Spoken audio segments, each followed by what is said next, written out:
Okay, store 2, he only made 8,000. Is this the right slide? Okay, I think it is. 8,000, and then, wait. Yeah, sorry. 8,000, and then spend rent 1,000. Staff, he spent 3,500, a bit more. Okay, because he had more manpower a bit.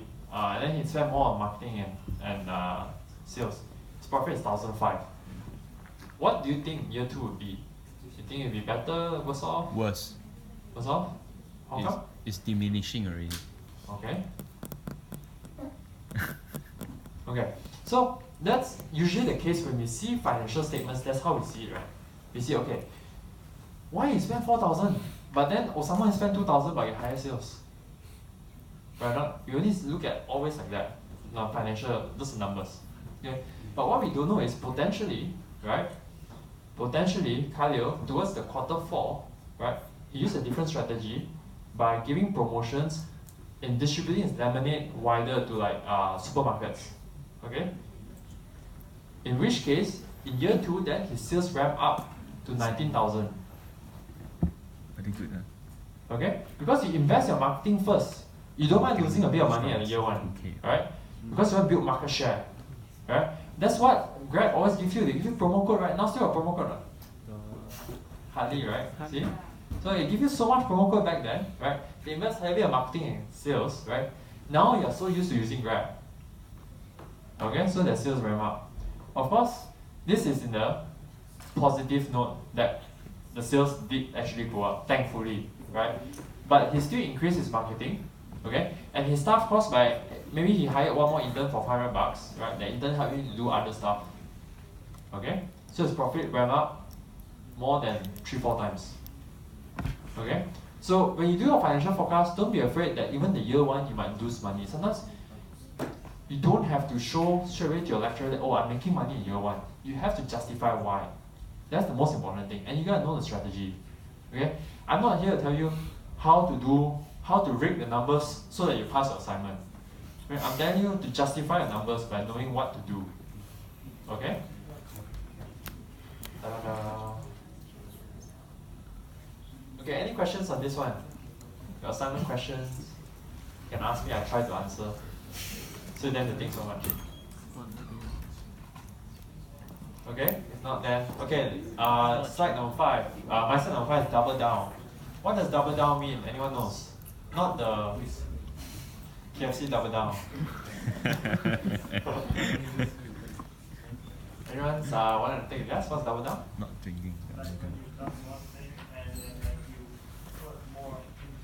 Okay, like blackjack, right? Yeah. Like you, the house is losing. It's like, okay, let's double down. The house is already losing, right? So let's try to get more money from that. Okay, so my side is double down.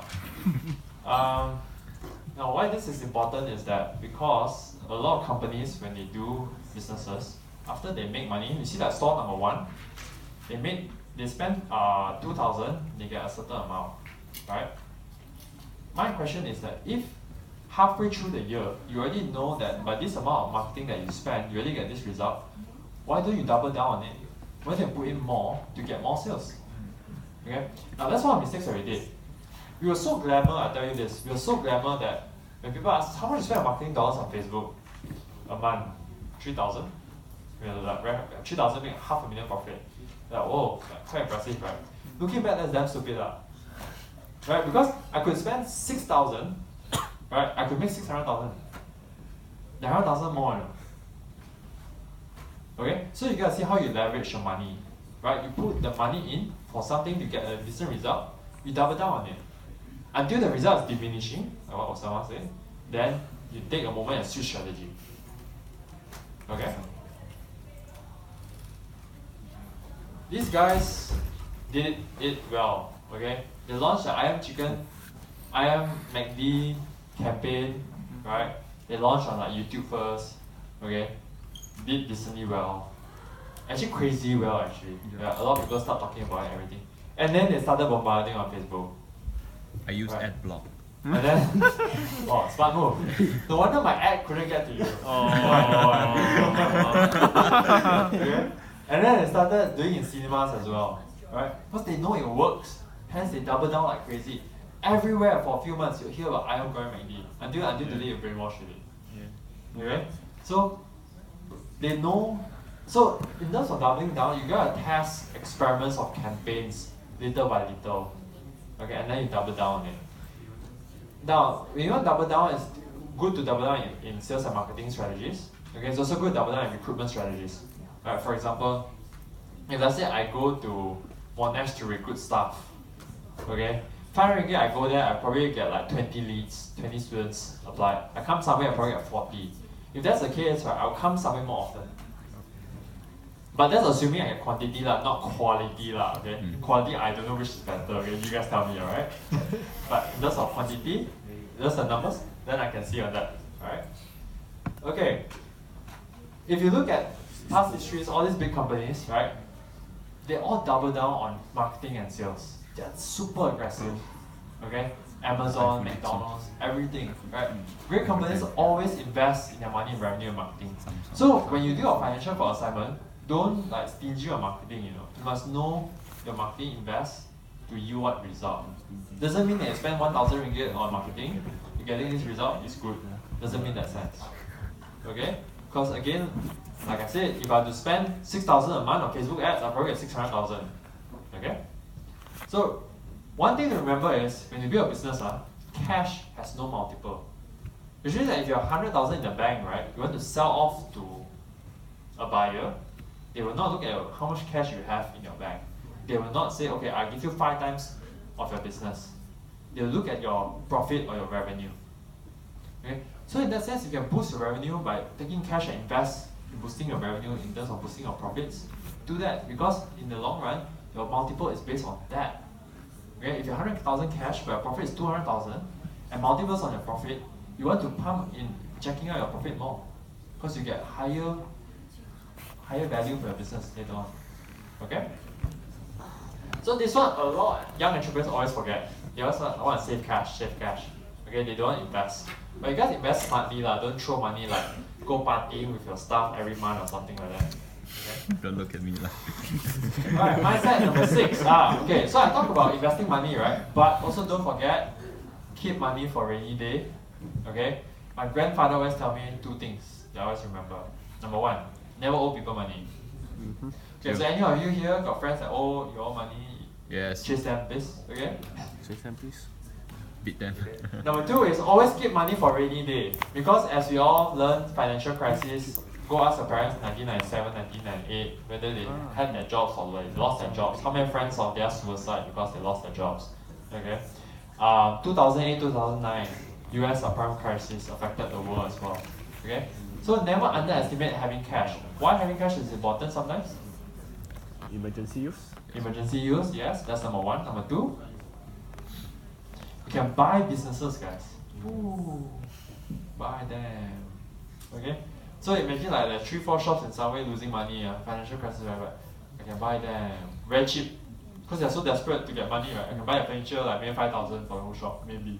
Buy the curry chicken. Then you can already start another shop just with 5,000. Right? So Yeah, true. money, you gotta know how to play with your money. Right? Don't just keep it for the sake of keeping. Don't just spend it for the sake of spending, but you gotta know how to invest to get return, to save for what kind of purpose. Okay? Same thing. Save your 100 ringgit so that if someone offer rent free to Khalil, throw the 100 ringgit inside. Okay? Can buy Okay, burger. again back to lemonade stand. Oh, yeah, I repeated that slide. Now I remember why. Okay, let's just skip this. Okay, so if any point in time you guys want to learn about business on simplistic terms, start small, you can buy this book, $100 Startup. I've personally never read of it yet, the whole book. yes, personally I've never read the whole book, but I got a few glimpses and my friend shared with me as well. But this book, if you open Amazon, it's one of the best sellers. Right? And according to my friend, it's very easy to understand now. Okay? The other books, a lot more other books. You can buy Richard Branson's book, you can buy a lot of books. But I think as a start, this is a pretty good book. Okay? Okay. This slide is quite messed up, but I'll just explain to you. So we talk about financial everything in your financial planning for your assignment and everything. We always talk about return. Okay, in finance, we also break-even point, return investment, all these things. But there's one thing that a famous entrepreneur called Tony H, the guy who started Zappos, Who knows Zappos? Put up your hand. Okay. So Zappos is a very well-known company bought by Amazon. They sell shoes. One of their biggest investment is their customer service. Okay. So he said, not everything you would do have a measurable return, but you should do it anyways. For example, by hugging your mother. Okay, not everything you do will have a return. You can't measure that, right? But it's good to do it. Okay, because you want to, maybe, right? So investing in customer service was their DNA. They don't know what is the return. There's one paragraph in the book would say that there was a customer that spoke to the salesperson for 5 hours. And the customer service guy attended to that person for 5 hours anyway. Okay? But this is where this company stood out from a lot of other companies. And that's why they got bought by Amazon. Okay? So, sometimes you don't know what the return is, but it's good to invest. On our side, on Burgerlab, we also invest a lot in our staff, in our training. Miss Sharon also asked me, like, wouldn't it be very hard, for us to always hire students because the turnover is like very short term, right? But our Burgerlab DNA is built on that. We build around young students to work with us as well as our customers. Okay, the reason why we invest our time and money to train you guys is so that because it creates that positive environment, that young, energetic vibe. You don't go into restaurants like, oh man, like damn boring, or some guy doesn't know how to speak proper English, that kind of person, So that's why we are willing to invest in that. We don't know what's the return, but fortunately, looking back, it pays off, right? So, yeah, so that's part of financial planning, and that is my last slide actually. Thank you. Yeah.